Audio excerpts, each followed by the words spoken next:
This is another damn podcast about digital asset management. I'm Henrik Gyor. Today I'm speaking with Ben Blomfield. Ben, how are you? Very well, thank you. Ben, how are you involved with digital asset management?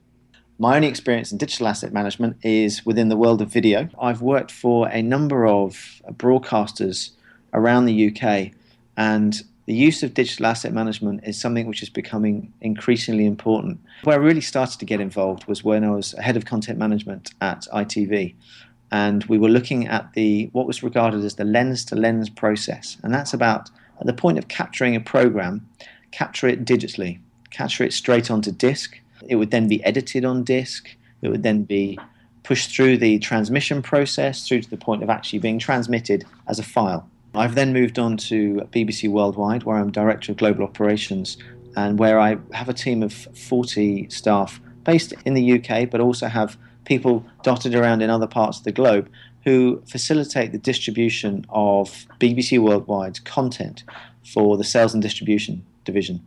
Now, we manage the distribution of around 74,000 hours of content. We have about 1,000 customers in over 100 countries around the world.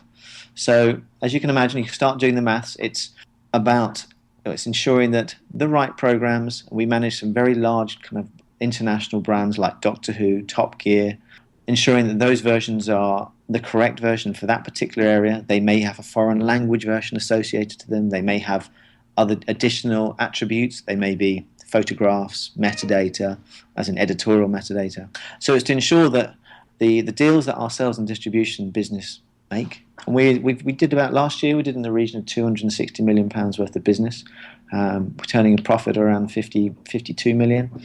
So it's a responsible job that, ensuring that once those deals are done and the customers can then receive their content in a given format.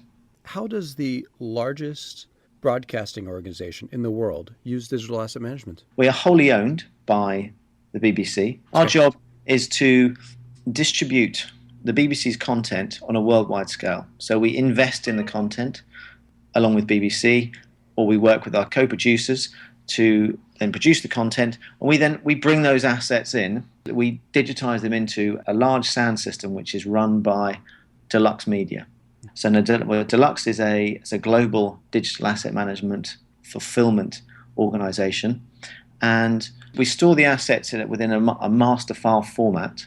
So we have or a master mezzanine format, which is of the highest quality for be it the standard definition or high definition files, and we would then forward it on to, given the deal, if we're sending it to a broadcaster or if we're sending it to a VOD platform, we will then use the digital asset management platform in line with a transcode platform to then deliver the end program onto a partner. So those partners could be Netflix, Hulu, or any number of we have over 1,000 customers globally, of which about 160 of those customers receive files in a digital format.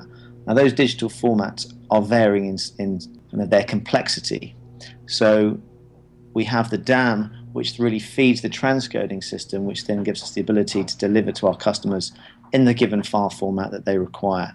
We also have a separate area where we have an internal editing facility, where we have a storage of around 300 terabytes, where we will take those programs in from our master DAM.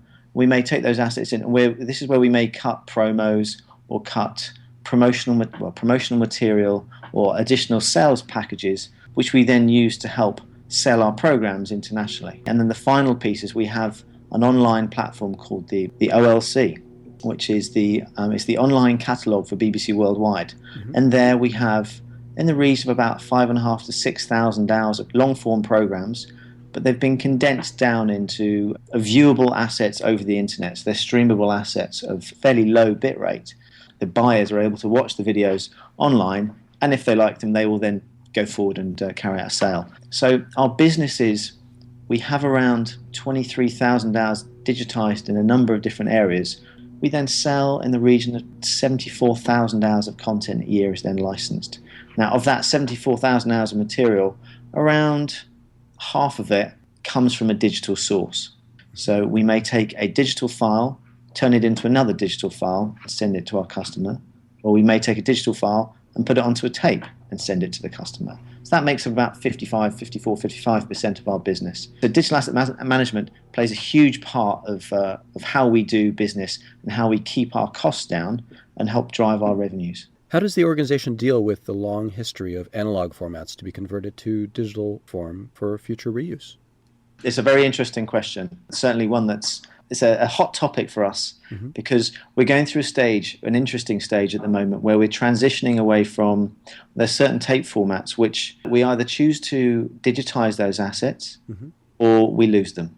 That's the bottom line. There's a D3 tape format, there's a 1-inch tape format, and in some instances 2-inch tape formats, which we're currently going through the process of evaluating, and to say, okay, so what are there are some instances where we just have to digitize them, because if we don't, we will lose them. Then we will lose that content forever.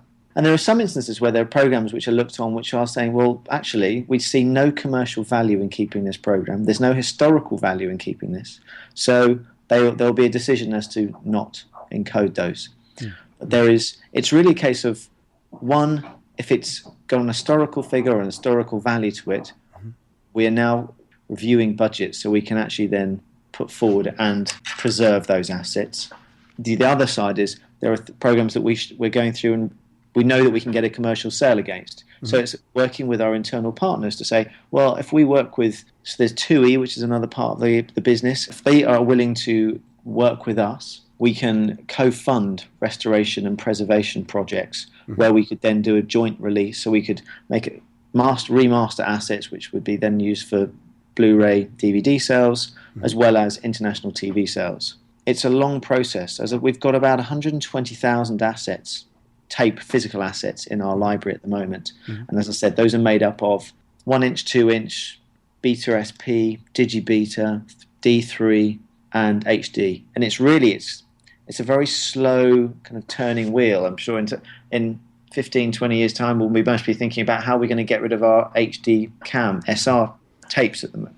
But at the moment, the idea is we digitize the asset. If it needs restoration, there is some digital restoration work that can be carried out to kind of remove some of the older artifacts within the material. And we then store an uncompressed version of that. Now, that takes up a huge amount of space. We're talking anything up for an hour program, could take anything up to 200 gigs worth of disk space. So we're then looking to store those assets on either non-spinning disk. So we will put them on an LTO5 type system. At that point, we will also then create a working mezzanine file. So a file that is regarded as a broadcast quality, either SD or so standard definition or high definition mezzanine file format, which we can then work with in terms of we can then take that mezzanine file and then transcode it onto a lower bit rate or to a specific platform's requirements.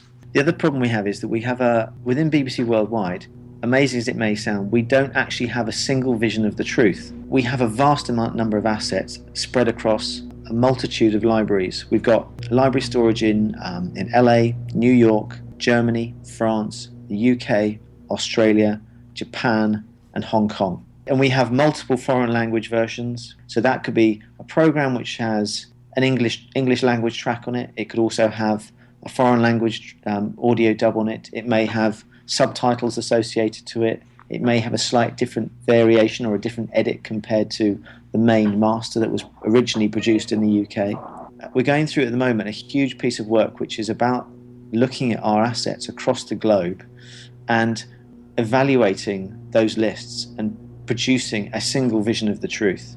And that's to say, this is what our product catalogue looks like. Let's say we own 120,000 assets. Each asset may have a number of different versions relating to that given title. So we're having to trawl through Excel spreadsheets, Word documents, access databases, and really do a huge data mining exercise to evaluate and organize all that material together.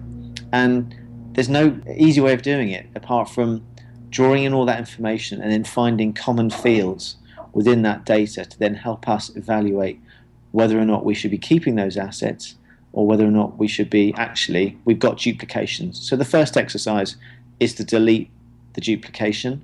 but ensure that in deleting the duplication, it really is a duplication. So there's quite a lot of just manual thumbing, and then it's a case of evaluating the content in a world of sales, because predominantly, that's what we're all about. BBC Worldwide is about selling content internationally, but at the same time we have a role to play in terms of the maintaining the historical assets to ensure that nothing is lost. I mean, it's very interesting. We've just been looking at some David Attenborough material which was shot on 16mm film, and that was shot, I think it was about 30 years ago on film, but when they transferred it onto videotape, they did it in quite a crude manner. So the actual what was broadcast at the time and what you look at now, it doesn't look great. But we've gone back to the film, we've cleaned the film up, we've dusted it, they call it dust busting, but it's the removal of any foreign artifacts, and re-telecine that into, or scanned it into a file system, and the quality is phenomenal. By going through and actually trawling these assets, we really are finding that we've got some gems hidden away. We've known there were gems, but it's only when you go back to the actual master source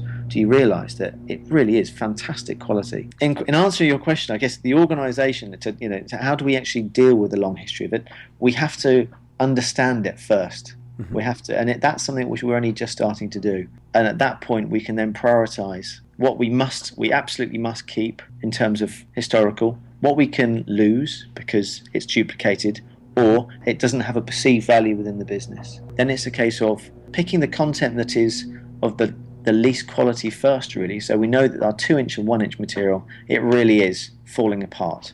It's old magnetic tape that we need to capture and turn into a digital file as soon as possible, or we do run the risk of losing it, and then working through the D3 and then the Beta SP, and then, well, eventually we'll be moving on to our DigiBeta as well. But it's a lengthy process. That's an excellent example of how do you determine value and what are valuable digital assets. And lastly, what advice would you like to share with DAM professionals and people aspiring to become DAM professionals? People wanting to become DAM professionals, certainly within a broadcast environment, the details around the previous question say a lot about what it takes to become a DAM professional, and that is attention to detail and the process of reviewing data from multiple sources to come up with, as I said, this idea of a single vision of the truth. It's the accuracy needs to be applied when reviewing content. So it's a methodical, patient view, analytical as well, to ensure that where trends are taking place, where irregularities are taking place, where mistakes are being made, they're being picked up. Having a great deal of patience with Excel at the moment is a good place to start. Yes. It's amazing. It's amazing how many broadcasts from my previous job working at ITV, where I was head of content management, and now moving to the BBC here. It's amazing. ITV is the largest commercial broadcaster in the UK, and so BBC Worldwide is renowned for being the Europe's largest distributor of broadcast material. So I've come from fairly weighty backgrounds, but those businesses are driven by Excel at the moment. They are going into a world where we're building systems, building new platforms, and that's certainly, we've just announced at IBC this year that we are now partnering with Sony DADC, who are Sony Pictures' chosen partner for distribution of content globally. The relationships that are being forged are based on the fact that we're trying to get away from an Excel business, which is laughable to one degree, but brilliant for Microsoft, certainly. They knew just the strength of those pieces of software for us.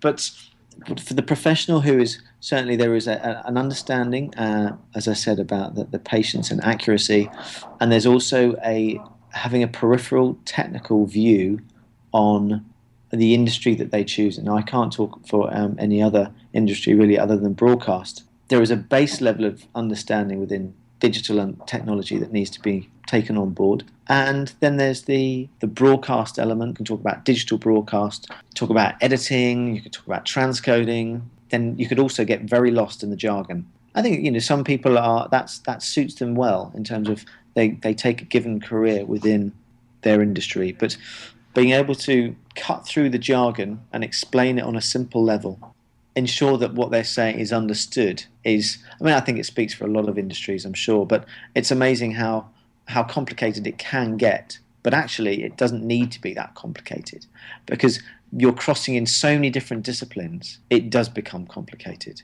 And it's how to see the complication but find the simplistic way of putting that information across to ensure that your point is being made. Well, thank you, Ben.